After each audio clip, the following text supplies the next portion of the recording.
They say, home is where your heart is.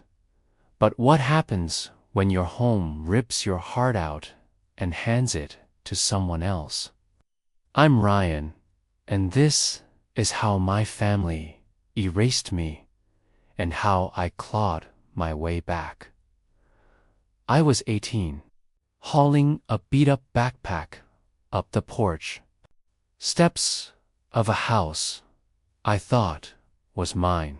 I'd been gone a week on a school trip I fought tooth and nail for, every penny scraped from late-night petrol station shifts, selling custom bike designs online, even mowing lawns for neighbors who haggled over every dollar. That trip was my rebellion, proof I could carve out something for myself. But the bus ride home was a nightmare. My head spun like a busted compass. My legs ached like they'd been crushed under concrete.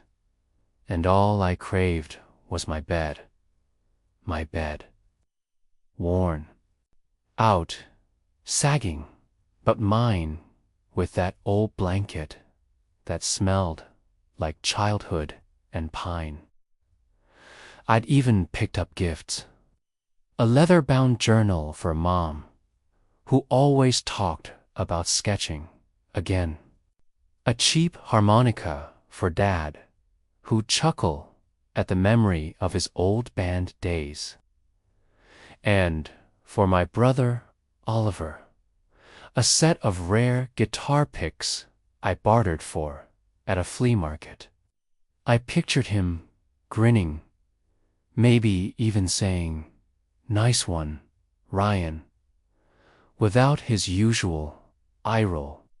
Foolish, right? How you hold on to those fleeting hopes like they'll glue your family back together. The house was silent when I walked in. No good to see you, no arms pulling me in. Just Mom's voice, sharp as a switchblade. "You're back." I muttered about needing a shower, my body screaming for collapse. But she cut me off. "Your room. Oliver's using it now for his music." My stomach dropped like I'd stepped off a cliff. I dragged myself upstairs, each step a hammer to my chest, and saw it. My door flung open, gutted. My band posters, my comic stash, my bed gone, replaced by Oliver's amps. His guitar stands, a microphone gleaming like it owned the place. "Don't." "Scuffed the floor," Oliver barked, tuning a string without looking up. "It's polished." I stood there, my backpack slipping, the air thick with betrayal. Downstairs, Dad was glued to his phone, barely glancing up. "Don't start, Ryan. Oliver's got a gig coming up. You're almost 19. Deal with it. Deal with it." Like I hadn't been dealing my whole life. Oliver was the star. His every chord a masterpiece. Me, I was the ghost. The kid who learned to fix his own bike at 10 because Dad was too busy driving Oliver to band practice. I won a science fair once. Built a model rocket that actually flew. Mom said, "That's cool, Ryan." Then went back to filming Oliver's garage band. I stopped sharing my victories. I stopped expecting them to notice. But this wasn't just neglect. It was erasure. I dropped my keys on the counter, the ones I'd carried since middle school, and walked out. Mom shouted, "Don't be a drama queen." But it wasn't theatrics. It was a door slamming shut in my soul. I crashed at my friend Josh's place, his dad's awkward glances stinging worse than my family's silence. No calls, no texts, not even a you alive. I was a shadow in someone else's house. Then I went to see Pops, my grandfather, the only one who ever saw me. His retirement home smelled like mothballs and defiance. His room, a shrine of old vinyls and stubborn hope. I spilled it all. The room, the silence, the guitar picks I'd never give Oliver. Pops didn't flinch. He just said, "You're out." That's power. Then he slid an envelope across his table, heavy with intent. Not cash, he said, but a spark for something real.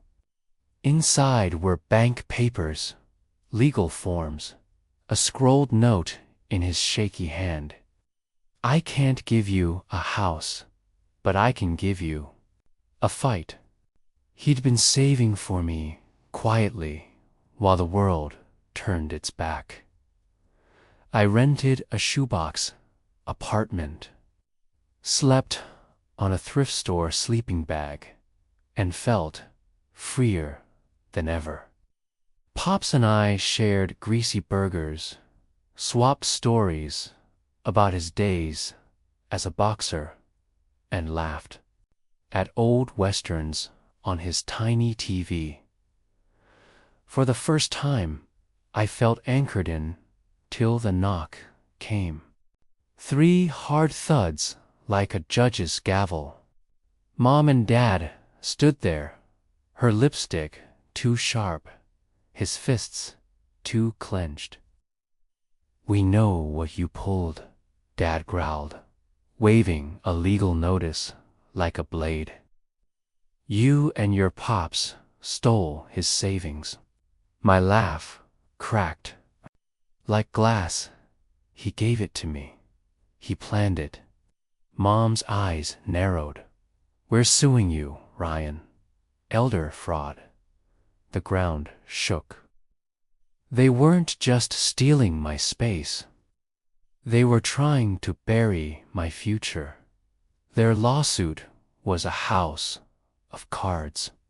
Pops stormed into his doctor's office, aced every mental exam, and told the judge, "I've been outsmarting punks like them since before they were born." Their case crumbled, sloppy, desperate, a last grab for control. I won, but it tasted like dust. I'd lost them long before they lost me. Pops's envelope gave me a start. $4,000, enough for a lease, a used mattress, a shot at something solid.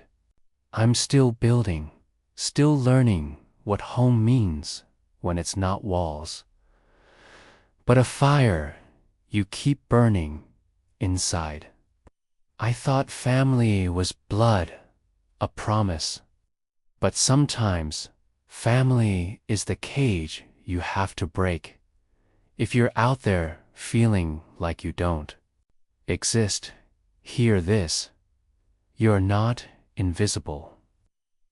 Sometimes, the only way to find home is to burn the old one down.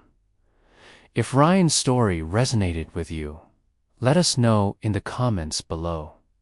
We're reading every word. And if you want to see more powerful stories that challenge what you think about life, family, and success, make sure to hit that subscribe button and turn on the notification bell. Your support helps us keep these stories coming. We're glad to have you with us.